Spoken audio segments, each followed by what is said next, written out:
এই জনগোষ্ঠীটোৰ লোকসকল অসমৰ ইমূৰৰ পৰা সিমূৰলৈ শদিয়াৰ পৰা ধুবুৰীলৈ বিস্তৃতভাৱে বসবাস কৰি আছে। প্ৰতিখন জিলাতে কম বেছি পৰিমাণে ব্ৰহ্মপুত্ৰ উপত্যকাই হওক বা বৰাক উপত্যকাই হওক সকলোতে এই জনগোষ্ঠীৰ লোক অতীজৰে পৰা বসবাস কৰি আছে। 1998 চনৰ 19 ছেপ্টেম্বৰত অসমৰ নাটযোগীসকলক খিলঞ্জীয়া নাটযোগীসকলক অসম চৰকাৰৰ ৰাজহ আৰু ভূমি আইনৰ অধীনত প্ৰটেক্টেড ক্লাছ সংৰক্ষিত শ্ৰেণী হিচাপে ঘোষণা কৰি দিয়া হৈছে। অৰ্থাৎ অসমৰ 8টা সংৰক্ষিত জনগোষ্ঠীৰ ভিতৰত অসমৰ নাটযোগীসকলো আছে।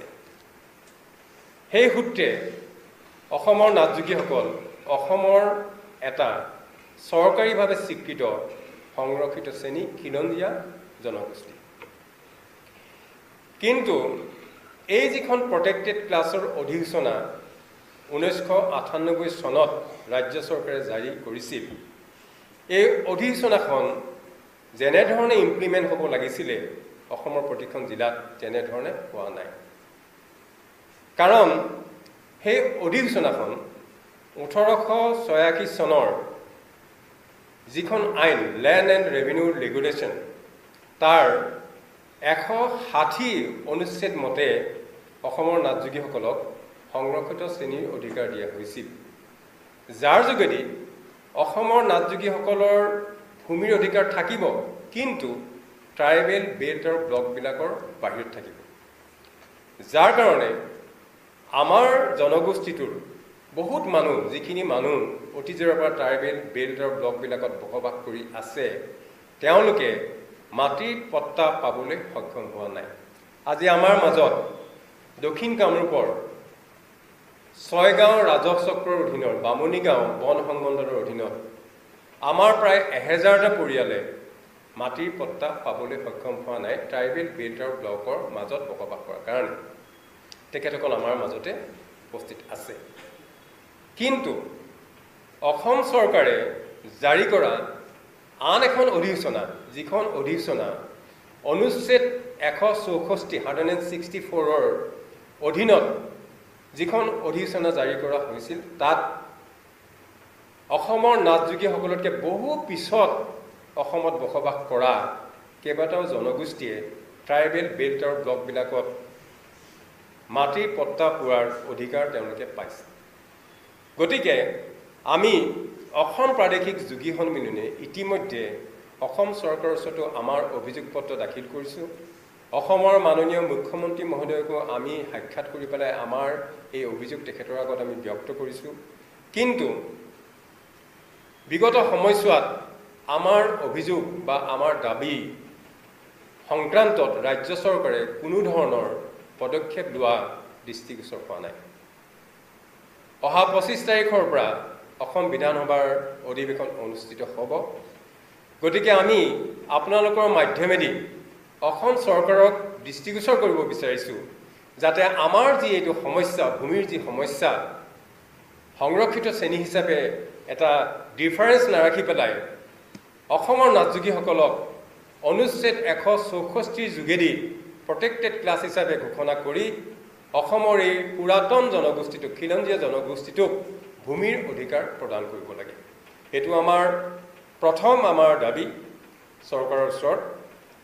আৰু দ্বিতীয় এটা আমাৰ দাবী হৈছে যে অসমৰ নাটযোগীসকল ৰাজ্যখনৰ আটাইতকৈ বেছি অনগ্ৰসৰ মাৰ্জিনেলাইজ কমিউনিটি। কাৰণ ভাৰতবৰ্ষই স্বাধীনতা লাভ কৰা আজি 78টা বছৰ হ'ল, 78 years। এই 78টা বছৰত অসমৰ নাটযোগীসকলৰ বিধায়ক, অসমীয়া ভাষী বিধায়ক অসম বিধানসভালৈ মাত্ৰ 2গৰাকীহে নিৰ্বাচিত হৈ গৈছে। এই সমগ্ৰ পিৰিয়ডটোত অসম বিধানসভালৈ বিভিন্ন জাতি জনগোষ্ঠীৰ 1800গৰাকীতকৈ অধিক বিধায়ক নিৰ্বাচিত হৈ গৈছে। কিন্তু অতি দুৰ্ভাগ্যজনক কথা যে জনগোষ্ঠীৰ মুঠ 7গৰাকী বিধায়ক এতিয়ালৈকে বিধানসভালৈ নিৰ্বাচিত হৈছে। তাৰ 5গৰাকী হৈছে বৰাক উপত্যকাৰ আৰু মাত্ৰ 2গৰাকীহে হৈছে ব্ৰহ্মপুত্ৰ উপত্যকাৰ অসমীয়া ভাষী। 1956 চনত গোৱালপাৰা জিলাৰ পৰা খগেন্দ্ৰনাথ নাথ, তাৰপিছত 1972 চনত ৰহা বিধানসভা সমষ্টিৰ পৰা গুণেন্দ্ৰনাথ পণ্ডিত ডাঙৰীয়া প্ৰয়াত। তাৰপিছত আজি পৰ্যন্ত অসমীয়া ভাষী এগৰাকীও বিধায়ক অসম বিধানসভালৈ নিৰ্বাচিত হৈ যাব পৰা নাই। গতিকে ৰাজনৈতিকভাৱে অসমৰ ভিতৰত আটাইতকৈ উপেক্ষিত এটা জনগোষ্ঠী হৈছে অসমৰ নাথযোগী সম্প্ৰদায়। প্ৰতিটো ৰাজনৈতিক দলত আমাৰ নিষ্ঠাবান কৰ্মী আছে, নেতা আছে, কিন্তু তেওঁলোকক সেই ৰাজনৈতিক দলবিলাকে নিৰ্বাচনৰ সময়ত ব্যৱহাৰ কৰে, কিন্তু তেওঁলোকক প্ৰাৰ্থিত্ব প্ৰদান কৰি পেলাই বিধানসভালৈ যোৱাৰ সুযোগ প্ৰদান নকৰে। গতিকে এইটো এটা আমাৰ আটাইতকৈ আমাৰ মানুহখিনিৰ মাজত এটা ক্ষোভ এটা আমাৰ মাজত আছে যে আমি পলিটিকেলি টোটেলি এটা আনৰিপ্ৰেজেণ্টেটেড কমিউনিটি অফ দিছ ষ্টেট। এইটো আমাৰ এটা ডাঙৰ অভিযোগ। তাতোতকৈ ডাঙৰ কথা, আজিলৈকে আমাৰ লোকসভাত এগৰাকীও সাংসদ নাই, ৰাজ্যসভাত এগৰাকীও সাংসদ নাই। নাথযোগীসকলৰ মাজত উচ্চ শিক্ষাৰ হাৰ অসমৰ আন আন জাতি জনগোষ্ঠীতকৈ যথেষ্ট কম। নাথযোগীসকলৰ মাজত IAS IPS তেখেতসকলৰ সংখ্যা একেবাৰে সীমিত, আঙুলিৰ মূৰত লিখিব পৰা। নাথযোগীসকলৰ মাজত ACS APSৰ সংখ্যাও একেবাৰে নগণ্য সংখ্যক। ৰাজ্য প্ৰশাসনৰ কোনো উচ্চ পদস্থ বিষয়া এই জনগোষ্ঠীটোৰ ফালৰ পৰা নাই। জিলা উপায়ুক্ত নাই, আৰক্ষী অধীক্ষক নাই। নাথযোগীসকলৰ মাজত মেডিকেল কলেজৰ অধ্যক্ষ নাই। নাথযোগীসকলৰ মাজৰ পৰা আজিলৈকে বিশ্ববিদ্যালয়ৰ উপাচাৰ্য এগৰাকী হ'ব পৰা নাই। কিন্তু আমাৰ মাজত শিক্ষিত স্কলাৰ মেধাসম্পন্ন ব্যক্তি যথেষ্ট আছে, কিন্তু ক'ৰবাত নহয় ক'ৰবাত এটা বাধাৰ প্ৰাচীৰ সৃষ্টি হৈ পেলাই আমাৰ এই মানুহখিনিয়ে সেই স্থান কেতিয়াও তাত অৱস্থিত হ'বগৈ নোৱাৰে। নাথযোগীসকলৰ মাজত জিলা পৰিষদ বা পৌৰসভাৰ পৌৰপতি নাই, অধ্যক্ষ নাই। নাথযোগীসকলৰ মাজত অসম চৰকাৰৰ নিকায় নিগম এইবিলাকত এজনো অধ্যক্ষ নাই। নাথযোগীসকলৰ মাজত ডাঙৰ ব্যৱসায়ী বা উদ্যোগপতি নাই। নাথযোগীসকলৰ মাজৰ পৰা কোনো এখন স্বায়ত্তশাসিত পৰিষদত এগৰাকীও নমিনেটেড মেম্বাৰ নাই। অসমৰ প্ৰায় আটাইকেইখন স্বায়ত্তশাসিত পৰিষদত আমাৰ মানুহ ঠাচ খাই বসবাস কৰি আছে। BTC কওক, কমতাপুৰ কওক, তিৱা স্বায়ত্তশাসিত পৰিষদ কওক, ৰাভা হাছঙত কওক, সকলোতে যথেষ্ট সংখ্যক আমাৰ নাথযোগী মানুহে বসবাস কৰি আছে। BTC চুক্তি সম্পাদনৰ সময়ত যিকেইটা ছিগনেটাৰী কমিউনিটি আছিলে তাৰ ভিতৰত অন্যতম এটা জনগোষ্ঠী হৈছে নাথযোগীসকল, এই চুক্তিত স্বাক্ষৰকাৰী। তথাপিতো আজিলৈকে ইমানকেইখন স্বায়ত্তশাসিত পৰিষদ থকাৰ পিছতো আমাৰ জনগোষ্ঠীৰ ফালৰ পৰা নিৰ্বাচিত প্ৰতিনিধিটো নায়েই, চৰকাৰী মনোনীত প্ৰতিনিধিও নাই। সেইটো এটা আমাৰ কাৰণে এটা ডাঙৰ দুৰ্ভাগ্যৰ কথা যে আমাৰ মানুহখিনিৰ অভাৱ অভিযোগ সমস্যাবিলাক চৰকাৰী পক্ষৰ ওচৰত গৈ কেতিয়াও নাপায়গৈ। গতিকে গোটেই কথাবিলাক আমি বিবেচনা কৰি পেলাই 2012 চনৰ পৰা অসম প্ৰাদেশিক যোগী সন্মিলনীয়ে অসমৰ নাথযোগীসকলক সামৰি লৈ পেলাই এখন উপগ্ৰহীয় স্বায়ত্তশাসিত পৰিষদ গঠন কৰাৰ দাবী আমি চৰকাৰৰ ওচৰত দাঙি ধৰিছিলোঁ। আৰু এই সংক্ৰান্তত আমি সময়ে সময়ে বিভিন্ন প্ৰতিবাদমূলক কাৰ্যসূচী আমি লৈছিলোঁ। কাৰণ 2012 চনৰ পিছত 2012 চনৰ পৰা 16 চনলৈকে প্ৰতিটো বিধানসভা অধিৱেশনত আমি দিছপুৰত আমাৰ সন্মিলনীৰ ফালৰ পৰা, আমাৰ ভাতৃভগ্নী সংগঠনবিলাকৰ ফালৰ পৰা আমি ধৰ্ণা কাৰ্যসূচী পালন কৰিছিলোঁ। আমি ৰাজভৱনত ধৰ্ণা কাৰ্যসূচী পালন কৰিছিলোঁ। আমি দুবাৰকৈ দিল্লীৰ যন্ত্ৰ মন্ত্ৰত আমি ধৰ্ণা কাৰ্যসূচী পালন কৰিছিলোঁ।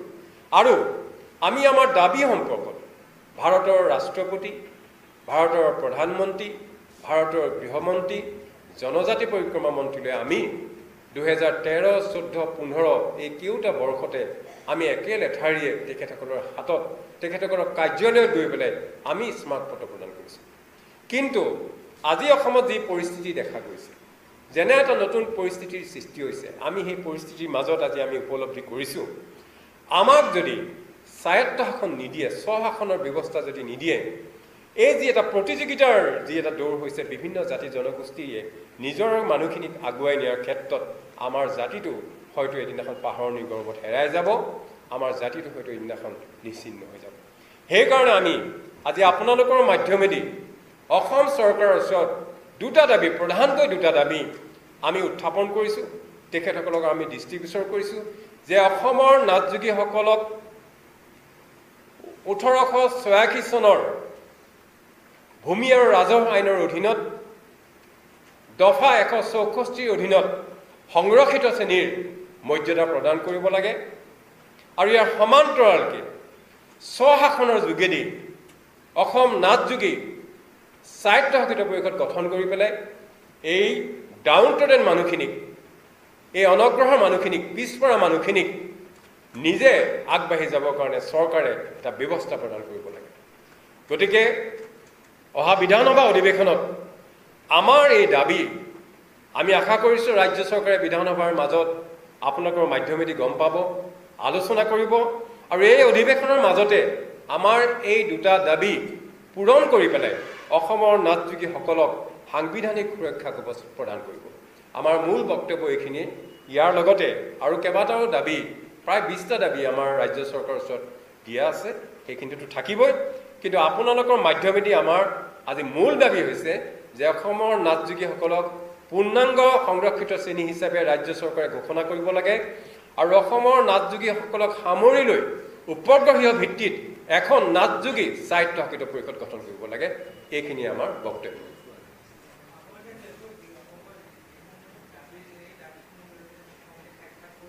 হয় হয় আমি 2023 চনৰ 14 জুন তাৰিখে আমি অসমৰ মুখ্যমন্ত্ৰী, মাননীয় মুখ্যমন্ত্ৰী কাৰ্যালয়ক তেখেতক আমি প্ৰায় আধা ঘণ্টা সময় ধৰি সাক্ষাৎ কৰি আমাৰ এই গোটেই কথাবিলাক আলোচনা কৰিছিলোঁ। তেখেতে তাৰ ভিতৰত বিশেষকৈ সংৰক্ষিত শ্ৰেণীৰ যিখন অধিসূচনা, তেখেতে কৈছিলে যে এইটো কোনো প্ৰব্লেম নাই, আগতে যিহেতু হৈ আছে মই এইখিনি সোনকালে কৰি দিম। আৰু আন কেইবাটাও দাবী তেখেতে যিমান পাৰে সোনকালে সেইখিনি দাবী তেখেতে সমস্যাবিলাক সমাধান কৰাৰ তেখেতে আমাক কথা দিছিলে, আশ্বাস দিছিলে। আৰু সেই দাবীসমূহ পূৰণ কৰিবৰ কাৰণে আমাক অসম চৰকাৰৰ এগৰাকী জ্যেষ্ঠ মন্ত্ৰী পীয়ুষ হাজৰিকাদেৱক আমাক সাক্ষাৎ কৰিবলৈ কৈছিলে। আমি তেখেতক সাক্ষাৎ কৰিছিলোঁ, তেখেতেও সেই দাবীসমূহ পূৰণ কৰাৰ আশ্বাস দিছিলে। কিন্তু দুৰ্ভাগ্যৰ কথা, আজি 2টা বছৰৰ পিছতো আমাৰ জনগোষ্ঠীটো কিন্তু চৰকাৰখনে মাহিয়াৰ দৃষ্টিৰে চাইছে যেন আমাৰ উপলব্ধি হৈছে, আমাৰ কোনো ধৰণৰ আমাৰ দাবীসমূহ পূৰণ কৰাৰ পদক্ষেপ গ্ৰহণ কৰা দেখা নাই। কিন্তু কথা এটা হৈছে কি যে অসমৰ নাথযোগীসকল এটা শান্তিপ্ৰিয় জনগোষ্ঠী, সকলোৱে জানে। আমাৰ তেনেকুৱা নিজৰ অধিকাৰৰ কাৰণে আন্দোলন কৰাৰ তেনেকুৱা ধৰণৰ এটা আমাৰ ইতিহাস নাই। কিন্তু আপোনালোকে যদি চায় যে দেশৰ স্বাৰ্থত, দেশৰ সুৰক্ষাৰ স্বাৰ্থত অসমৰ নাথযোগী এটা ছিংগুল কমিউনিটি, যিটো কমিউনিটিয়ে পথৰুঘাটৰ ৰণত 140জন কৃষক শ্বহীদৰ ভিতৰত আমাৰ 28গৰাকী, 8গৰাকী শ্বহীদ আছিলে। ভাৰতৰ স্বাধীনতা সংগ্ৰামত আমাৰ 5গৰাকী শ্বহীদ আছিলে। বিদেশী খেদা আন্দোলনত আমাৰ 140গৰাকী শ্বহীদ আছিলে। গতিকে আত্মবলিদানৰ সোণোৱালী ইতিহাস আমাৰ জনগোষ্ঠীটোৰ আছে। কিন্তু ৰাজ্য চৰকাৰে যদি শান্তিপূৰ্ণভাৱে আলোচনাৰ মাজেদি আমাৰ এই দাবীসমূহ সমাধান কৰিবলৈ আগবাঢ়ি নাহে, নিশ্চিতভাৱে অসমৰ নাথযোগীসকল ৰাজপথত নামিবলৈ হয়তো বাধ্য হ'ব।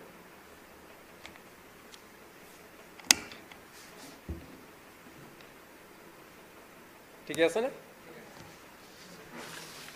হা, এইটো বন্ধ কৰি দিওঁ।